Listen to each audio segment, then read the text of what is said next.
that point of time. So we wanted to support that. I don't have current metric, but I'm pretty sure it's more than that now. We were aiming for a P99 ingestion latency with 30 seconds and a query latency under 10 seconds. And for availability, we were trying to ensure that there is 99% of,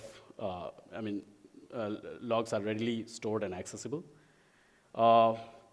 Then we also had some security requirements.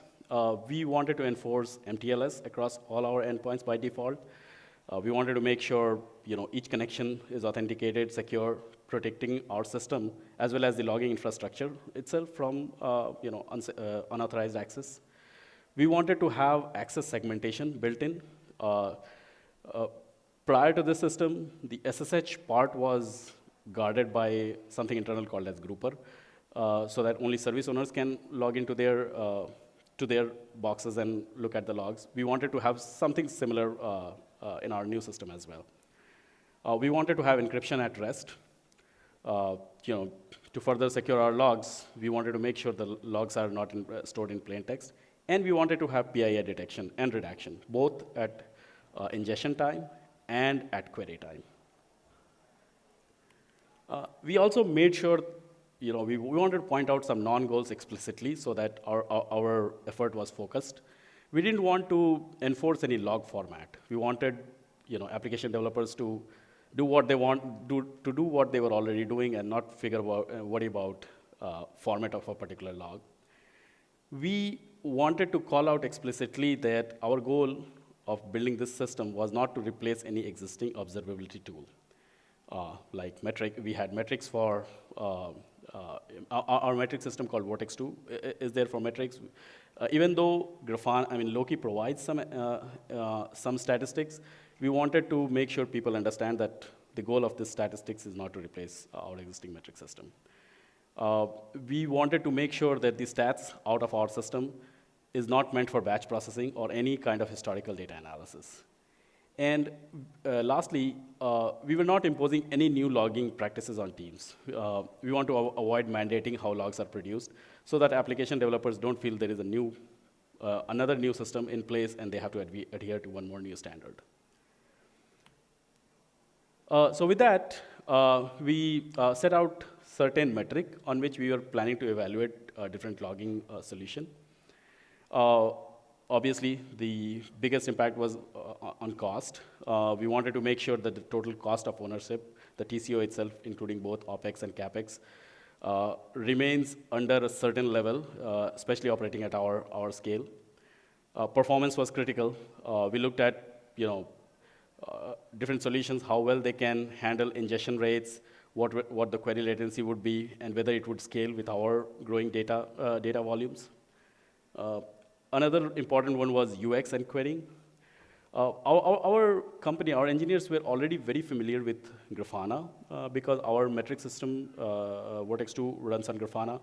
So we wanted at least something of comparable user interface, which matches with Grafana's integrated dashboards. Another thing was integration. Like we have a host of current observability tools and few of the future tools. We wanted all of these to integrate together well. And finally, security. Like we wanted to make sure whatever logs are being ingested are protected.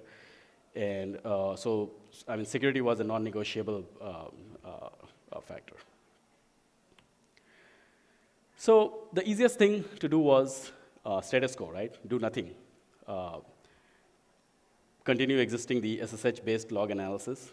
Of course, the pro was no additional investment, but the con was manual, non-scalable, inefficient troubleshooting. And so ultimately, the status quo is inadequate for the modern observability needs. And as our scale grows, the incidents become more complex, and relying on manual methods simply wouldn't cut it. So we evaluated a bunch of different options. Let's go through them each one by one and go over it. The first one was externally managed SaaS, where the entire solution will be fully managed by them, by a third-party company. Pros is, of course, it reduces in-house management overhead. We won't have to deal with anything. Just send it to third-party SaaS, let them deal with it. The biggest cons was very high annual cost. And the another thing was your potential security risk, because now we are sending all of our logs, a lot of logs contain PII. No matter how much we scrub, there is a chance that we might leak something. So we had to send out everything to third party. So that's why it was rejected, both because of cost and security concern. Second option was managed cloud logging. So something like managed search and logging on a cloud framework. Of course, the pros here were it was mature. The technology was scalable. But still, the cost was high. The operational cost was high.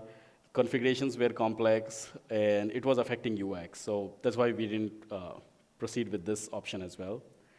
Third option was self-hosted enterprise. Like there are many enterprise companies, logging companies, where you can host that service in your own infrastructure. Pros were rich feature set. Vendors had great support. But even in this case, licensing was expensive. And at our scale, that was coming out quite a bit. And we still have to manage infrastructure. We'll have to still provide our own infrastructure.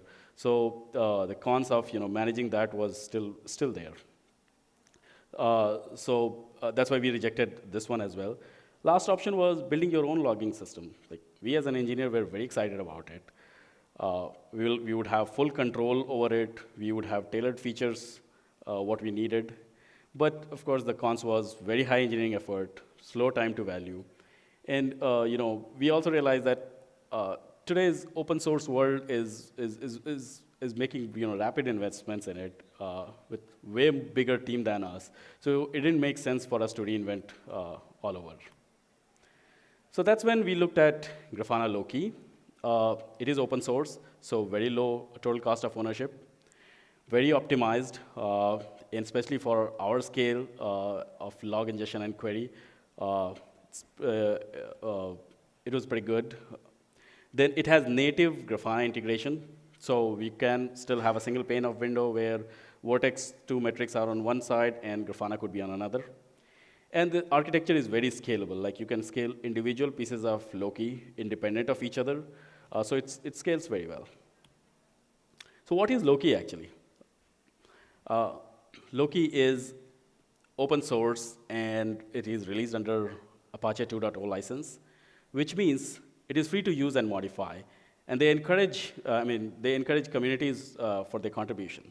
It is horizontally scalable. It's built to scale out across multiple nodes, ensuring that it can handle increased volumes of log data as our infrastructure grows.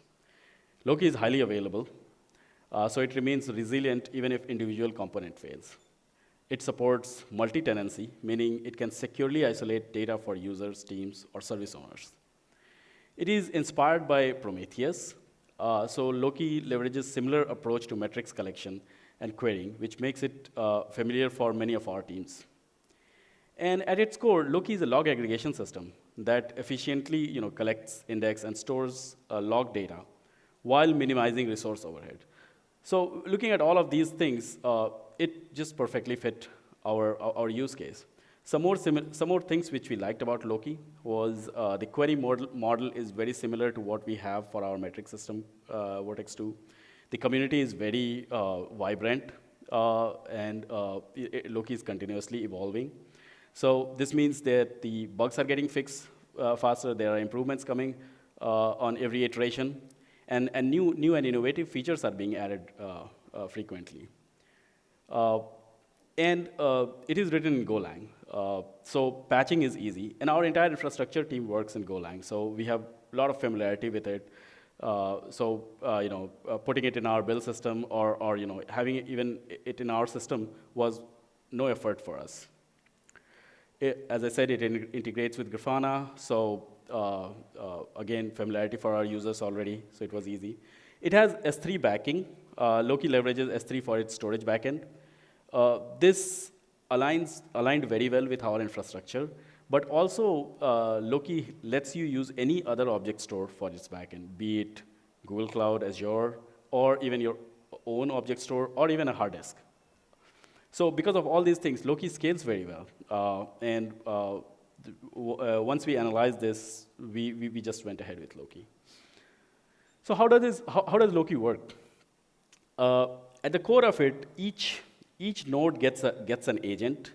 In case of Loki, it is called Promptel, and you can see similarity with Prometheus. The name is somewhat inspired. But unlike Prometheus, it's not a pull model, it's a push model.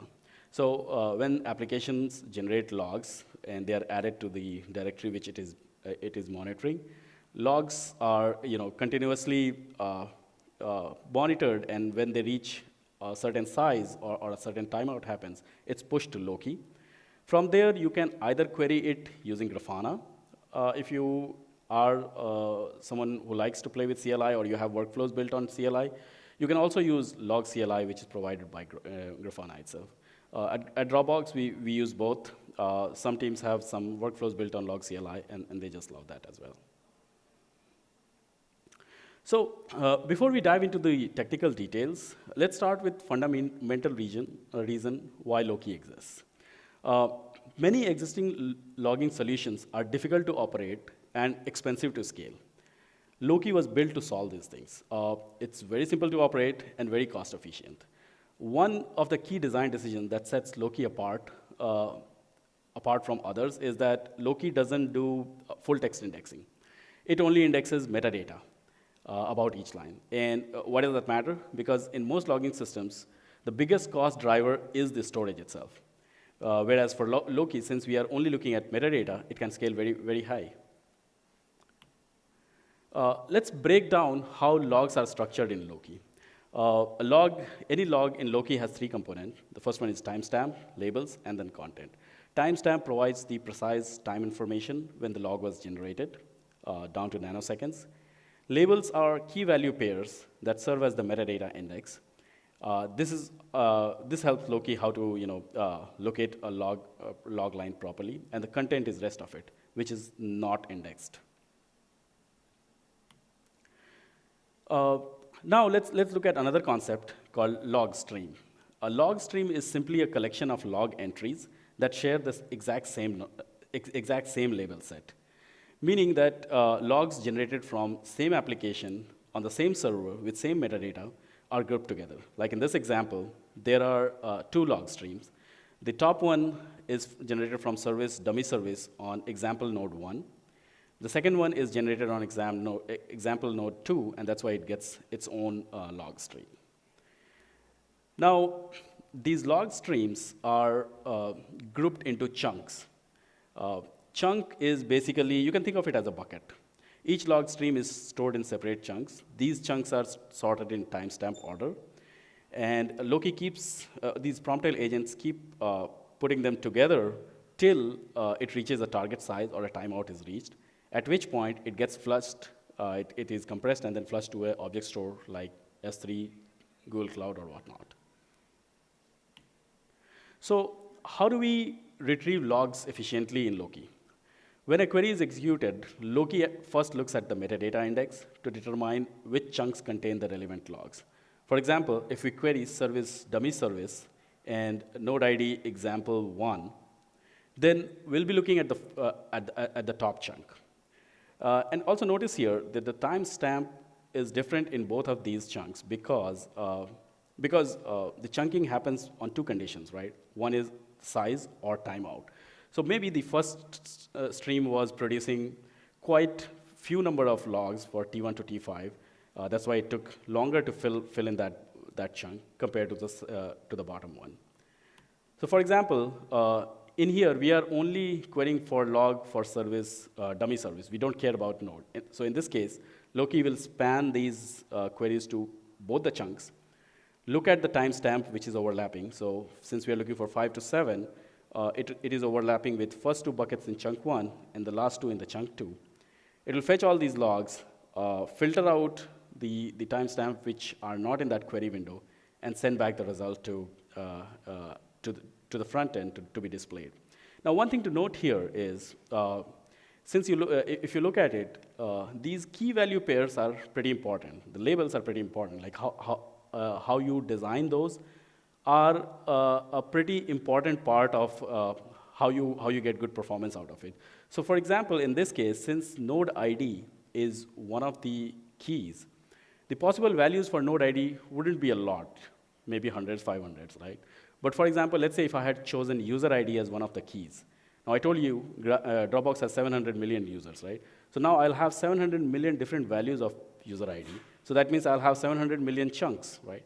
So in order to query anything, Loki will have to look at 700 million of those chunks. So that is one thing. So it is important to have good labels. Some good examples of good label are cluster, app, file name, etc. Whereas bad label would be trace ID, user ID, path, etc.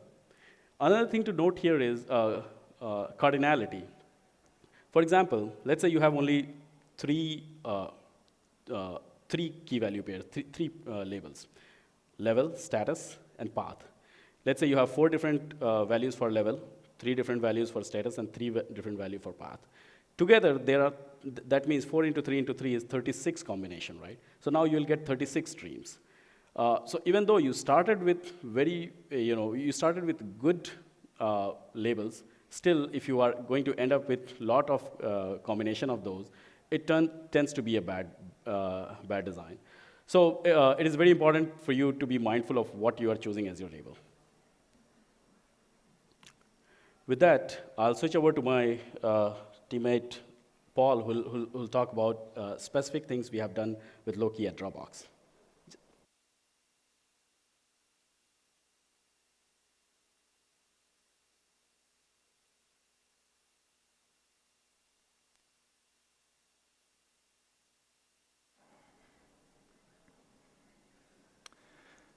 All right, so I'm going to talk about how we deploy Loki at Dropbox. But first, let's take a look at a simplified diagram of Loki's architecture. At the top, we have the main components of the write path and the read path in yellow. And then on the bottom, we have an object storage like S3 for storing logs in green. And on the right side, we have some shared components like the memcache clusters in blue, and cluster-wide services in orange, like the compactor and etcd. So starting with the write path, logs are written to the distributors, which hash the log stream labels, look up the hash ring in etcd, and route them to the ingesters that own their hash range. The ingesters buffer the log chunks in memory, then eventually flush the logs to the object storage. In the background, the compactor is merging log index files in object storage for faster queries. And for the read path, the query front end receives queries and splits them up into subqueries, which are processed by different queryers. And the queryers fetch recent logs from the cache in the ingesters, or it fetches older logs from object storage. For a sense of the scale of our Loki deployment, here are some top-level metrics. We're processing on the order of 10 gigabytes of logs per second, and we're storing those logs for 30 days, so that takes up about 10 petabytes in object storage. We have around 1,000 tenants, and our users are making less than 1 query per second. So as you can see, the system is heavily skewed towards writes over reads.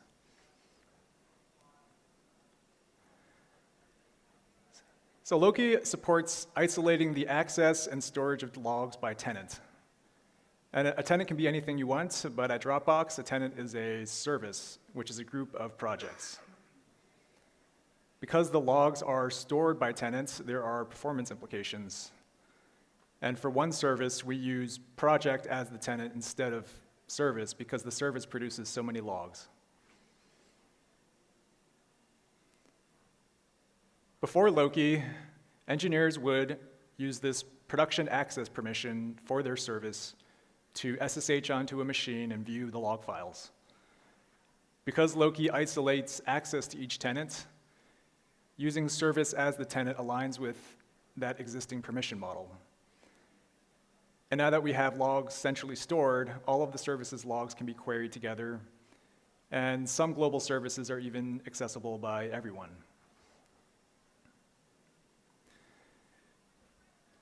We use this the existing production access permission to authorize Loki users so that they can look at their own logs. In addition to that, we added this new group permission so that teams can grant log access to other teams. And then there's also this group of teams who have permission to read all of the logs.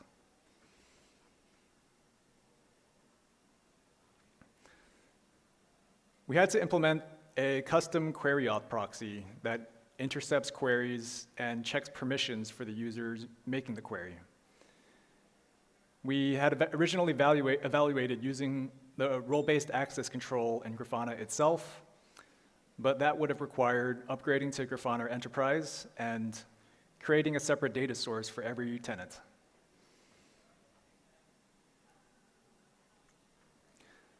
So one thing that comes up a lot is teams trying to share logs with other teams. For example, if Team A wants to share their logs with Team B must request that permission. But because that permission is owned by the logging team, only we can approve it. While there's an incident going on, this delay can be quite costly. So our solution for that is a break glass, which allows any user with a justified reason to temporarily gain access to any service's logs. And we keep an audit trail and use safeguards on the amount of logs a user can access.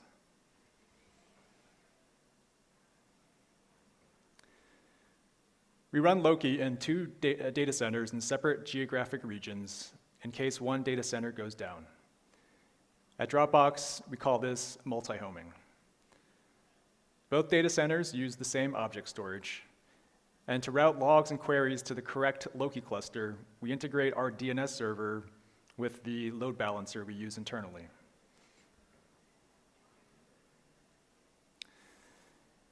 To fail over from one data center to another, we have to follow some manual steps. The first thing is to modify the weights in our load balancer's global configuration to shift the traffic to the other data center.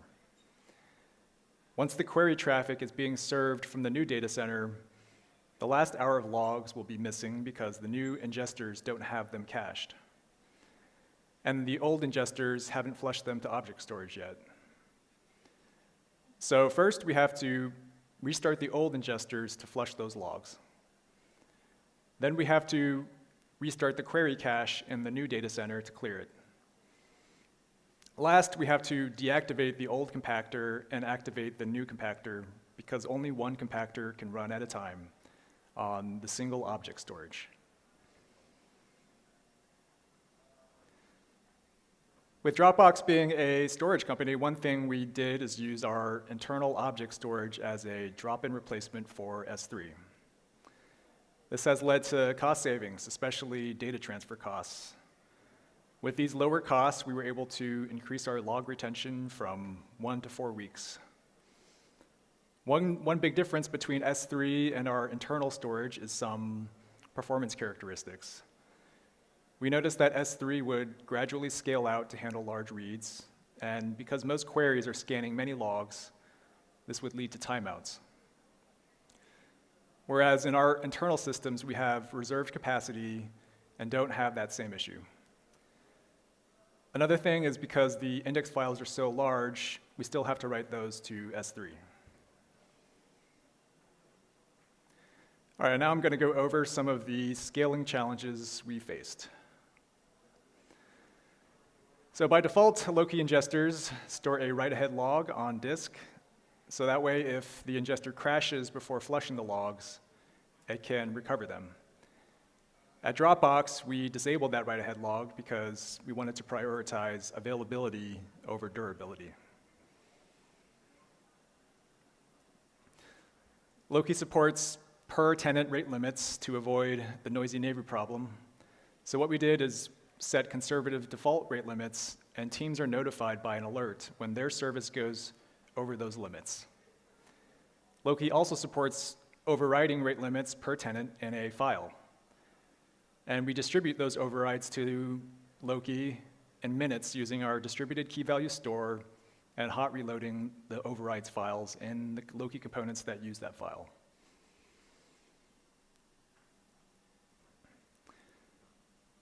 To scale reads and writes, Loki uses a hash ring to shard logs.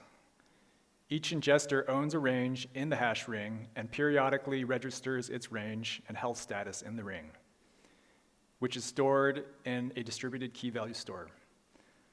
The distributor, which receives logs from applications, uses that ring to route logs to the correct ingester, plus replicate the logs to other ingesters. And here's an example of that. So when a log is ingested, the labels for the logs plus the tenant, which is usually the service at Dropbox, is hashed. And then the distributor takes the hash and does the lookup in the ring. Originally, we were using etcd as the backing store for the ring. To give you some context, etcd is a distributed, consistent key value store that's often used for coordination and configuration in distributed systems. It's notable for being the default for Kubernetes and is now also widely used at Dropbox. One issue we had with etcd was write contention. Each ingester would send a heartbeat every minute and update the ring. Additionally, when an ingester joins or leaves the ring, it updates the ring. And etcd stores the whole ring as a binary blob and a single key. So every time the ring is updated, the whole ring is replaced with a read plus a compare and swap operation. We were using a replication factor of 3 and 67 ingesters for each, so we had 201 total ingesters. So as you can imagine, there was a lot of write activity going on. And some of the ways that write contention would manifest is deployments of the ingesters would take hours because ingesters were pushed one at a time, and these pushes would often fail because an availability alert would fire. Also, because etcd is a single point of failure, we had some outages whenever etcd went down. Luckily, Grafana made memberless the default distributed key value store for Loki and their other projects, so we replaced etcd with it. Memberlist is a peer-to-peer gossip protocol, so we no longer had to maintain another component. With memberlist, the ring updates are propagated as smaller deltas instead of the whole ring. However, one downside is that it is eventually consistent, unlike etcd, which offers strong consistency. So that means we still have to deploy the ingesters slowly. But the pros are we no longer had to deal with write contention, a single point of failure, and honestly, we haven't had any issues in the last year running memberlist. We were also able to double the amount of ingesters after migrating to memberlist.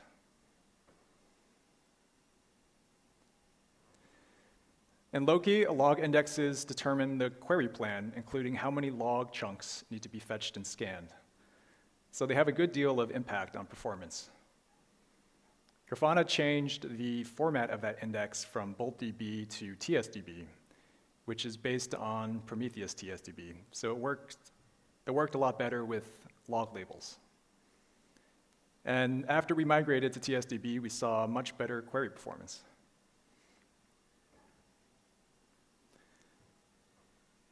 And yeah, that's it.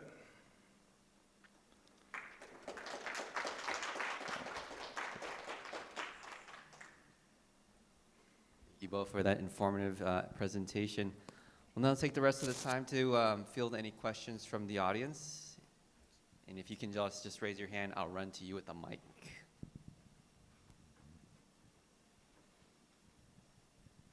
I think big question, can you go into a little more detail on what it was that really made you choose Loki over OpenSearch, Elasticsearch? That's kind of the default.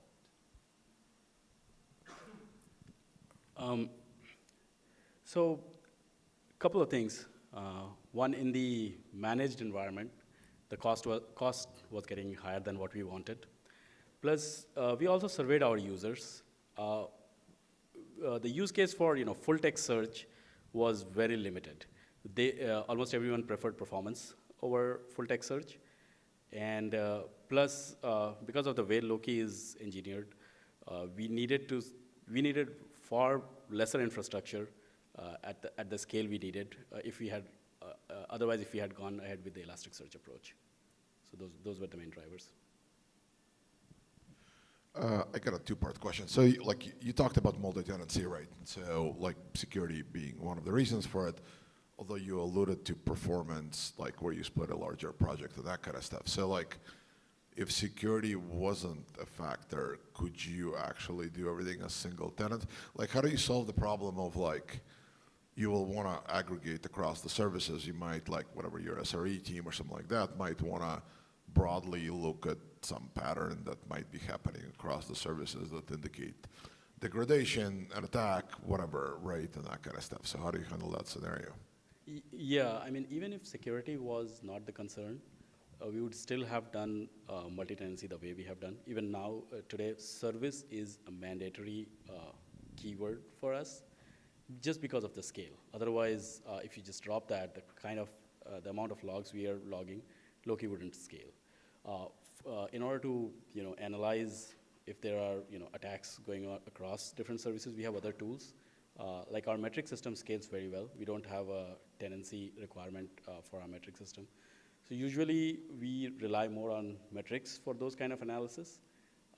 Logs is pretty much as a, we use logging as, how do I say it? It's almost last resort of sort of things. We have some structured logging in place. That is the place where we go before even going for unstructured logs. So that was another reason why we wanted to go ahead with multi-tenancy. Do you have anything else to add? Yeah, I guess I'll also add, I think Loki now supports multi-tenant queries as well. So even if we have them split up, it will be possible whenever we upgrade Loki to make those queries.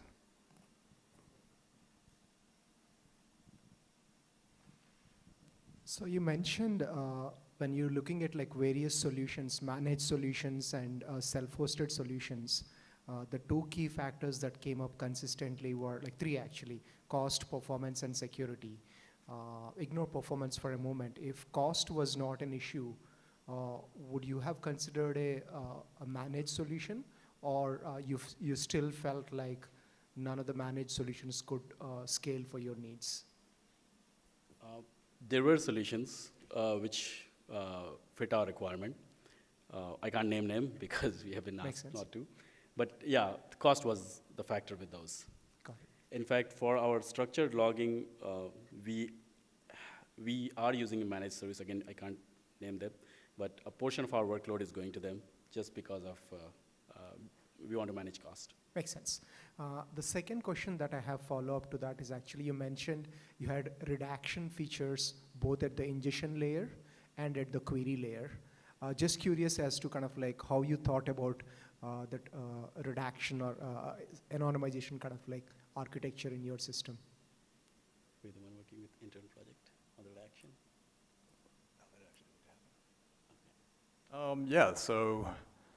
Redaction is usually just like a regex that you put in the log rules. It's not super advanced or anything, but we did have approval to store like the most sensitive content in logs, and then we end up usually we just end up kind of filtering that out on the query side by writing some custom code.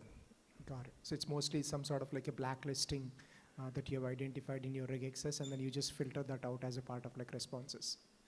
Yeah, we just filter out certain label sets. Makes sense.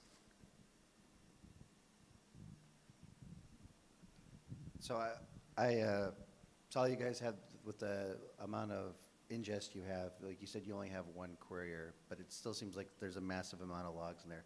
Did you guys do anything different to have queries still be performant, even though they were only ran, like less than 1 a second? Because it seems like it's very different from Elasticsearch, obviously. It's kind of my same situation, but it seems like you would have still like a lot of timeouts with just the amount of data. We do have multiple queriers. I think that, in that diagram is confusing because they were stacked up.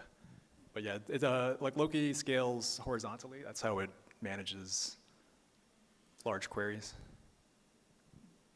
Yeah, but so like it's gonna like shard the query out, right, for the different Yeah. time range and then aggregate them together. Was there anything special for like caching or anything to have that work? Or Yeah, just, there are some, yeah, Loki has some memcache clusters for caching like the log chunks and then the query results as well. But and it's kind of like, yeah, Loki's not optimized, I would say, for queries. But that kind of it ended up fitting our use case based on how people use logs. okay, thank you. We did have you want to talk about Magic Pocket being in a separate cluster? Fantastic talk, and thank you for going through the thought process as well. When you add nodes or nodes go away in Kubernetes, do you notice any side effects with Loki capture or query? Like, is there any latency or anything like that that comes in? Oh, you mean like if the container goes away and then the logs are lost, or? Yeah, or like if you're auto scaling, it adds a whole nother new node, or it, or you've cordoned a node and then pull it out of service.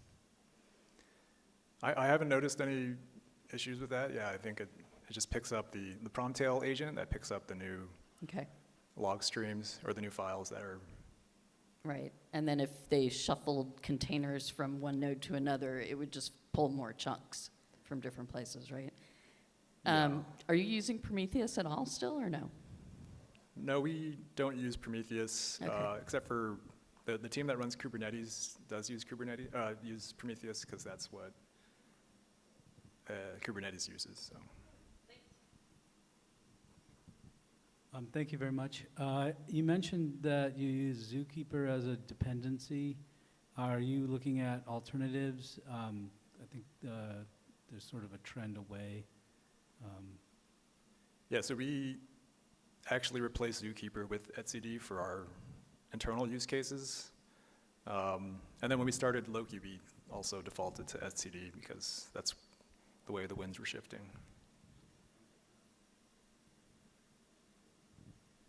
Anyone have any additional questions?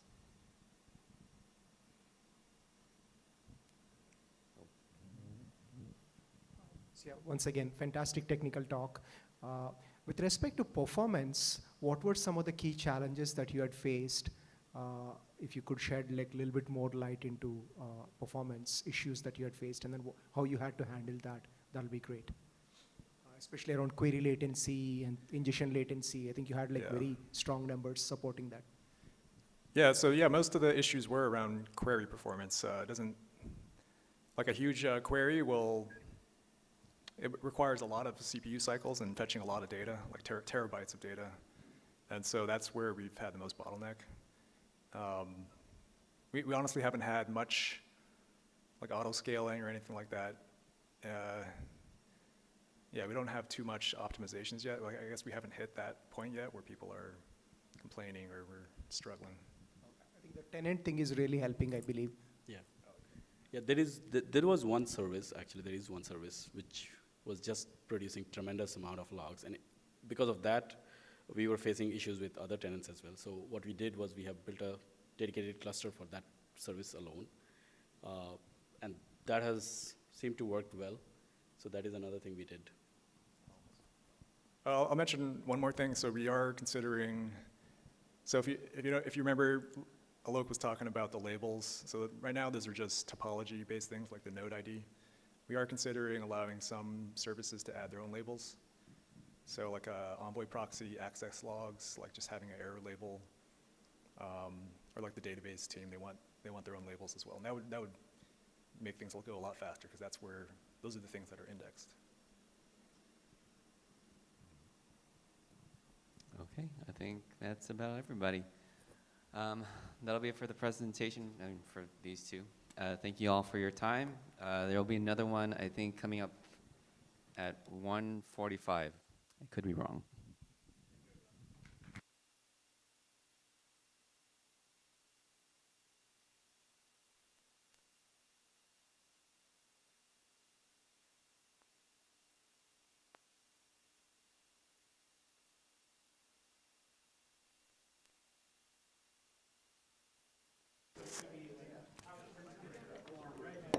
thank you for, you know, being okay with the mic situation, you know. Oh yeah, it wasn't too bad at all. Yeah, you two look like you got it handled.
And that's what the queryers spend most of their time doing is chewing through regex.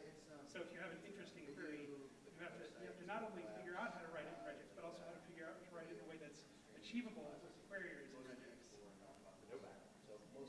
Right, for instance, right, you have to be smart about your regex because it's you're like you say terabytes. The queryers get terabytes of label-specific buckets, and then they're on the server side because you're doing no data reduction on the client side. The viz layer might be later, but like the main data reduction is the regex, which then I feel like, do you guys have like a team of like really smart regex people?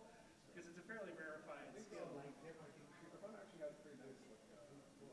Yeah.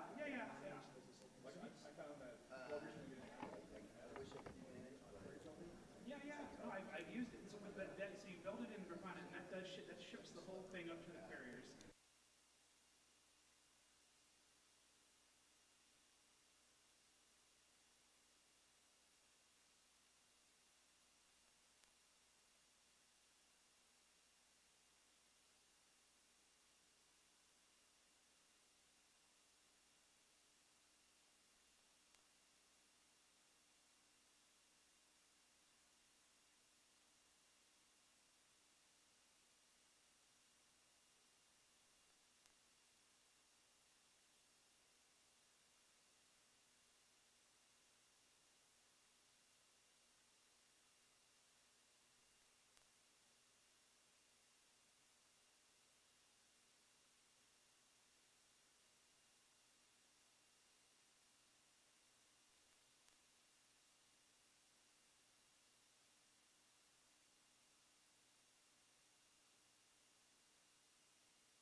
part of this system, you can have SLIs which are relevant to that particular process, right? So, for example, the most common SLIs that you would find are availability and latency, which like very self-explanatory. The percentage of like in terms of synchronous led applications, availability SLI is nothing but the rate of 5xx being served over the total number of total number of requests coming in. Similarly, latency is just the amount of time a request takes to process in the application. So here, the best examples for synchronous applications are these green blocks here. They are just straightforward, server applications which have their APIs, and you just have a simple availability and latency SLIs implemented on top of them. Now, coming to the central async application, there are a few other SLIs which can be implemented, but availability and latency stay the same because eventually the consumer has a status of whether it was successful or whether it successfully consumed the event or not, and you also have a time, like how long it took for the event to be consumed by the consumer. So availability and latency SLIs still stay relevant with async applications, but there are a few other things that you can add on top of it. First is freshness. So basically, it means that, let's say, if the consumer writes ranked items, but they are relevant, they're not relevant for the latest, last 24 hours. Like maybe it gave you a list of ranked items which was based on a item which was bought by a user 30 days ago. So it's not a fresh recommendation. So freshness is an indicator of that. Quality is just like the ranked item list, let's say, for example, is just very short, like just one item in the list. It could have been much longer, but for whatever reason, the consumer was not able to compute that. And finally, throughput, again, straightforward, just the total number of items total number of events which are processed within a given unit of time. You'll see through our application that we have only implemented availability and latency in our solution at eBay. There are two main reasons of why we did that. First, criticality. So if you think about it, you have your availability and latency SLIs measured. You can kind of derive most of the other SLIs, like freshness technically is just if your consumer is not consuming the events in a given amount of time, then your ranked item list is not fresh enough. Similarly, throughput is a direct derivation of the latency SLI. So that is one reason. The other reason is the inherent support in our SLO platform. So we already had a SLO platform developed internally, and it was only for synchronous applications, but we already had availability and latency SLIs and SLOs being set through that platform. So it was very easy for us to just port the rules and metrics we had to asynchronous applications. So it was just very easy for us to onboard them too. So that was the main reason why we went with just availability and latency, and that's what the rest of the presentation is going to be about. All right, so let's go over some more details of how we measure the availability metric. So here we have a zoomed in version of the central part of the schematic from the previous slide. So as I mentioned before, every event that is consumed by the consumer has 3 possible states: success, abandoned, or retry. So success and abandoned, like self-evident, like what they exactly mean. Like if an event is consumed successfully, the final state is success, but if not, then the final state is abandoned. And why is it called abandoned? And what is retry?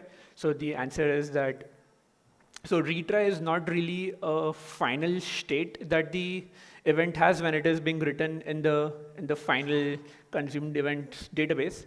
It's a transient state where, let's say, going back to our previous example, there's a transient network issue calling the ML recommendation API from the async consumer. That event is just added to the retry queue here, the consumer then chooses what to read from, the main queue or the retry queue. The events, all the events here are in the retry state right now, and eventually all these are picked up, and it can either go to an abandoned state or a successful state. Additionally, our platform also supports the depth of the retry queue, the number of retries you can have for an event. So, for example, let's say you configure it to have 5 retries, then the consumer tries retrying the same event 5 times, and then if it still does not succeed, it just automatically changes the state to abandoned. And yeah, finally, you can also set the back-off algorithm that you want to use for the retry. Like, it can be like equal time back-off, or it can be an exponential back-off. You can choose that too within our platform. So yeah, that's basically all the things we need to know to move on to the next step. That is, how do you set up availability SLIs and SLOs on top of them? So yeah, for the metric, we use a Prometheus counter. If anyone here is not familiar with Prometheus, it's basically just a cumulative variable that you can increment based on a certain condition. So if you look at the query here, it's straightforward. This is the name of the Prometheus metric, counter metric, consumed item count. As the name says that, it's the total number of events that are consumed by the consumer. And here you have individual labels for us to query. The important one here is, of course, status is equal to success. So what this query gives us is the number of successful events per second. Similarly, we need the total number of events consumed per second. So here the difference is in the status label. So this, as I mentioned, retry is not a final state, it's just a transient state. So like all events either have a status of success or abandoned. So this encompasses all the total events which are eventually consumed by the consumer. And this is the formula that I'm sure if you have worked with SLOs and have read the Google SRE book about SLOs, you would be familiar with. Like SLI is just good events upon valid events into 100. So like, to give you an analogy with synchronous applications, like it is pretty much the same as the 5x rate within a given period of time. So essentially, the availability SLI is just the rate of events which are successfully consumed in a given amount of time. So yeah, that was the availability SLI. Now let's look at how we first, before we go on to the latency SLI, how do we actually measure the latency metrics in our application? So yeah, we use right. Okay, so if you see here, this producer is just one of the main applications which produces the events and writes it to the event queue. So it could be the application which either powers the watch list API, or it could be like the checkout application, right? So it generates an event and writes it to the event queue with the buyer ID and item ID. And what we measure here is like, our measurement starts at t is equal to 0, where the event is actually produced by the producer here, and then the time it takes to get to the event queue, we add it as a measurement into our variable. Then from the event queue, like the async consumer eventually picks the event up from the queue. So let's say we add another 10 millisecond there. So like we look at that we have our time variable and we add plus 10 milliseconds because that's what we observe when we eventually reach the async consumer. And then let's say the async consumer just successfully consumed the event, wrote it into the final ranked items database. We add that latency to the observation, and that becomes our total latency measurement for that particular example. Now, of course, that is a happy path. Now, let's say, for whatever reason, the consumer was not able to successfully process the event in the first try. So it went into retry queue. And then it was eventually picked up. Whatever the issue was just transient. It was picked up by the consumer again, and then successfully consumed. So all those individual steps are also added to our measurement here. So for example, 10 millisecond here and 30 millisecond here. And eventually, when it reaches the ranked items consumed event database, that's our final measurement for the end time. So how we calculate each latency metric as the end time minus the start time, which was measured here. 60 millisecond is the total time the event took to go from the producer to the final consume state. And how do we represent it is using Prometheus histograms. Again, to give you a brief overview of how histograms work is that every latency measurement is assigned to a bucket. And yeah, these buckets are also configurable. You can have, so for example, for asynchronous applications, you might have a smaller range with closely defined buckets. But for asynchronous examples from our experience, we found that since the amount of time that events go through the consumer application, that's generally longer, and we need to configure the buckets differently for asynchronous applications. And of course, you can also configure the distribution of the buckets. Like it can be exponential, or it can be same based on the latency distribution of how your use case is. So we found for our use case in asynchronous, we have a wider bucket range, and we also have exponential buckets. Like the first bucket is 0 to 500 milliseconds, for example, and then 500 to 2 seconds, 500 milliseconds to 2 seconds, and so on. Yeah, now coming back to the definition of the latency SLI metric, you'll see that this is very similar to what I showed earlier for the availability SLI. The only key difference here is this label here. So essentially what this query means is that these are the total number of successful events per second, and what defines successful is any event which was consumed between 10,000 milliseconds is what we define as successful. Similarly, number of total events per second is this query. The only difference here is LE is equal to plus INF. Plus INF is plus infinity. That is basically the last bucket in the histogram configuration. Any latency measurement which falls beyond the last bucket is all calculated within the final bucket of the histogram. So this gives us the total number of events consumed by the processor per second.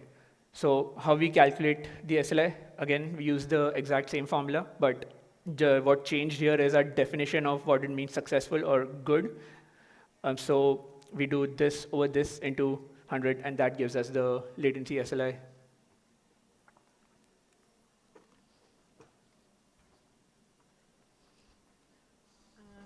Now that we have gathered metrics and SLIs, two essential components needed for a recipe, it's time to spice things up and define some custom dashboards.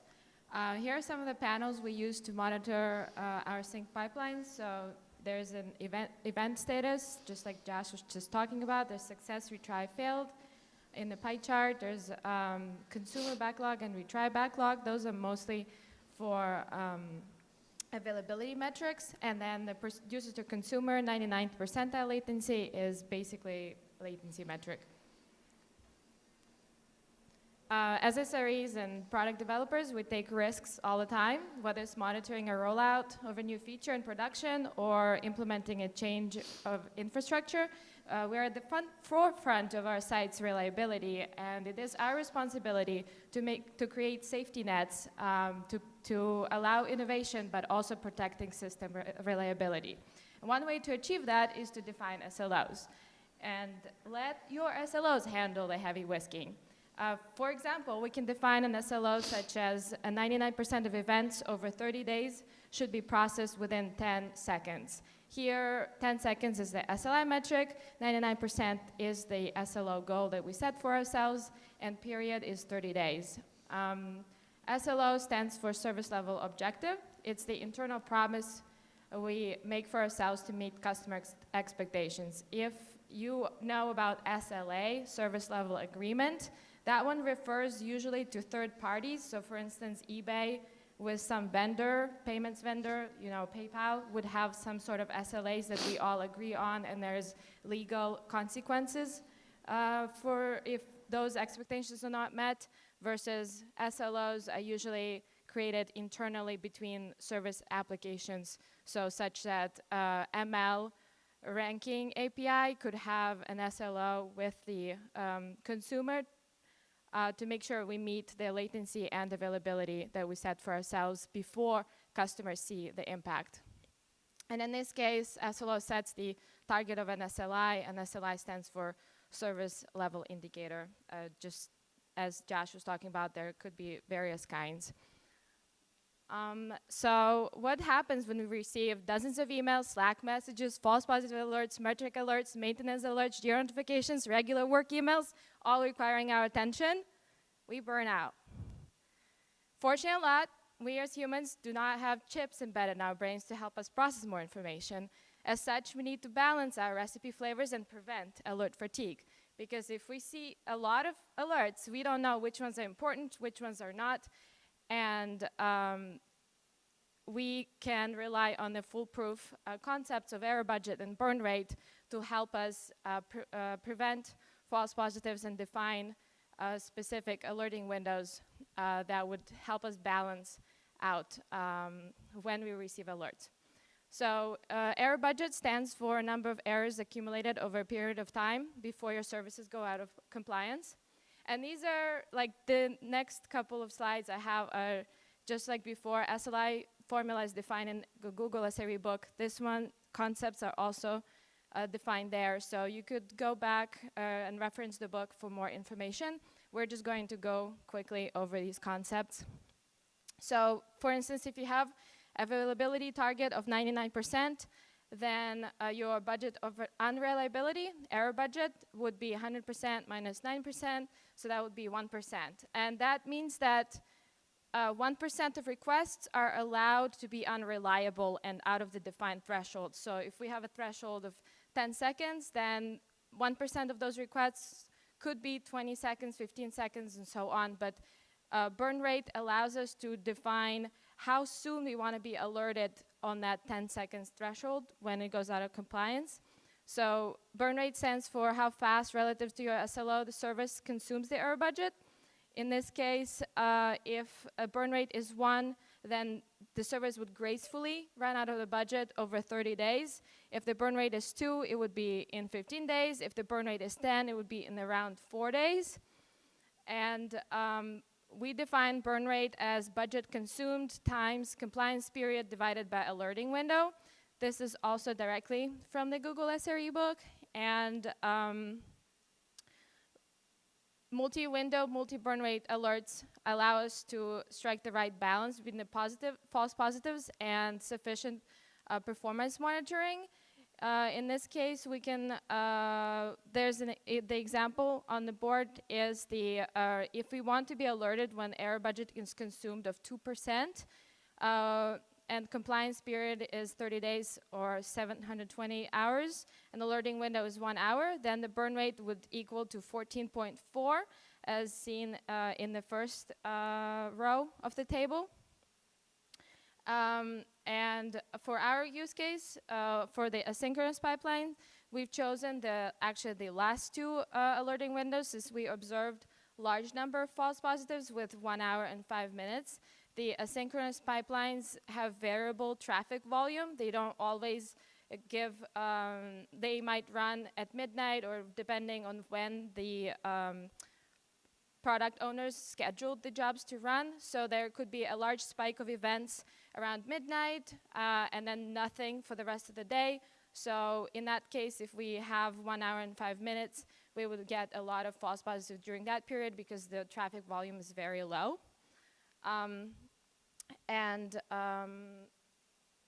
we implemented the last two as actually critical notifications in this case. So here are examples of how the actual availability alert looks like. So latency basically looks the same, except for SLI name, you would have underscore latency. And 0.144 and 0.06 here are the 14.4 and 6 of burn rate from the previous table multiplied by the 0.1% error rate. And like these are also described in the book in more detail. We're kind of brushing quickly over this. We've also added data loss alert just in case to make sure that our metrics are flowing and we're not, like our SLOs don't show any data. That would be bad. Once the alerts and SLOs are defined, it's time to harness the SLO metrics. And here are some of the examples of the panels that we have specifically for SLOs. So the previous slide was about, like the one with the other metrics was more about like how you can monitor Async pipeline in general, and those are useful as well. But once you have additional, like once you have SLOs, then you want something specifically catered to SLOs, such as last 7-day performance, SLI success rate, and then monthly error budget burn rate. So here, you would be able to see that something clearly here is going on, that now it's like this, the straight line, which I can't do with this thing, but you can pretend that I can.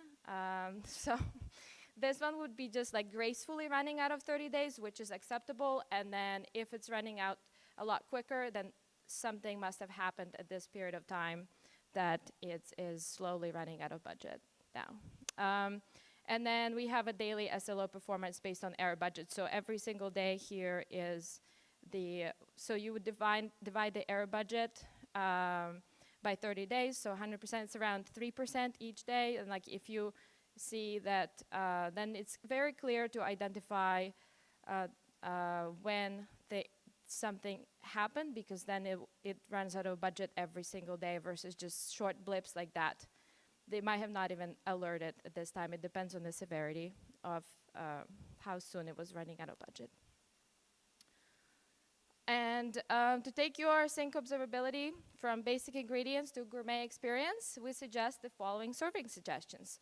Garnish with an SLO triage assistant. So we actually currently implementing an AI model that helps us triage, and one of our architects is presenting at KubeCon actually a lot of stuff about how we've implemented these things. So if you're interested, you could follow up with that later. It's like in 2 weeks in London. And let the AI handle the first taste of alert, preheating the kitchen, and providing necessary context for your chefs to answer the call. Then we also added CI/CD pipelines, so you can fold your alerts, SLOs into CI/CD pipelines and automatically block rollouts when SLOs run out of budget. And if there's latency or availability, tickets automatically created and product owners are not investigating or addressing the change, then clearly we need to prioritize that over new feature rollout. And perfect your plating with coverage and compliance. So ensure your entire service menu meets organizational goals and establish specific percentages and goals that you want, how many of SLOs should cover traffic and how much compliance you should have, like how many of them should have error budget at the end of the month persist. Because reliability should be savored, not just served. And now we'll go over some of the case studies. Basically, we received an alert in Slack, and then when we look at our availability SLI for consumer, we see right away that there's like a sharp drop at the time the alert is firing, and I mean a little early, and then the alert was firing, but like 5 minutes or so. And then when we check further into all of our other dashboards and change management and other things, we see that there was a deployment at that time in the downstream dependency. So that was the direct cause. And similarly, we received another alert, and when we looked at the producer to consumer 99th percentile latency, we saw similarly that latency started increasing around this time, and that's when SLO started firing. And it's a pretty good use case here because you don't want the latency to get that high, and SLO fired just in time for us to catch it, and then we can do all sorts of mitigations, like either we need to add more machines, like maybe there's some auto scaling needed to be happening, and then also, or if somebody needs to roll back the change because it affects their clients. And it's a wrap. Remember that great observability is like a well-balanced meal. It takes the right ingredients, proper technique, and a dash of creativity. By implementing SLOs for your asynchronous pipelines, you would have actionable insights to enhance your site's reliability and customer satisfaction. And we've shared our recipe today, but from selecting the metrics to plating beautiful dashboards. But the best dishes come from experimentation and your own environment. Please take these techniques back to your kitchen, adjust the seasonings to taste, and serve up reliability that keeps your customers coming back for seconds.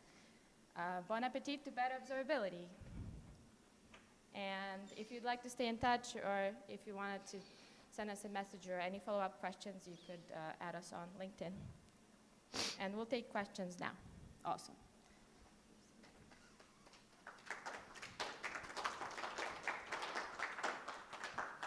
Did anyone have any questions for the speakers? Just raise your hand and I'll come with you to the mic.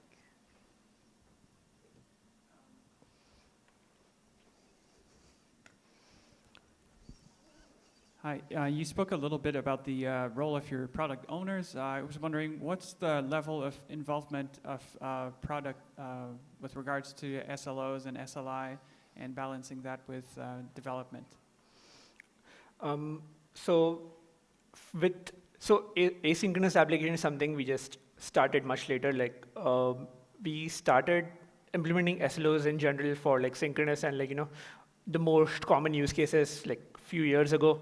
So it took us time to get where we are right now, but the current status is that like we have quarterly, not even like quarterly engagements at like a higher executive level where we show the SLO coverage and compliance, like how their teams are doing, but we also have pretty much like weekly sync ups with the product owners where we have shared the dashboards that we asked them to share them in their daily sync ups to see if any new SLO which has started being out of compliance now shows up. And plus we have the usual ticketing and those things coming in with the product owners already.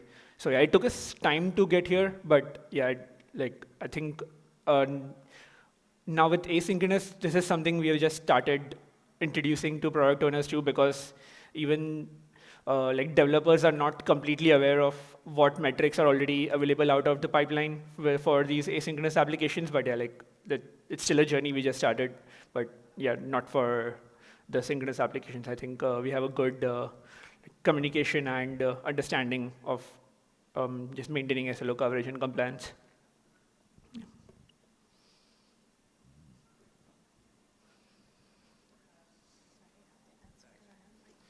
Yeah, that was a great talk. Thanks for the info, especially from the Google SRE book. It's a great book, as we know. Just for the audience, I'm the founder of Icosic AI. We let you reach your SLOs a lot quicker by using AI to search through your server logs to investigate production issues. You can integrate with any observability platforms such as Datadog or Splunk, etc. I'll be here for 10 minutes at the end. If you're interested, give me a shout. Thanks. Okay, thanks. Any additional questions? Actually, quick. The slides were not available through the live stream. If any of the audience members here wish to reach out to you, will you be able to provide them the presentations at all? I think so, yeah. Well, thank you all for attending. Let's give them another round of applause. thank you all for attending SCaLE.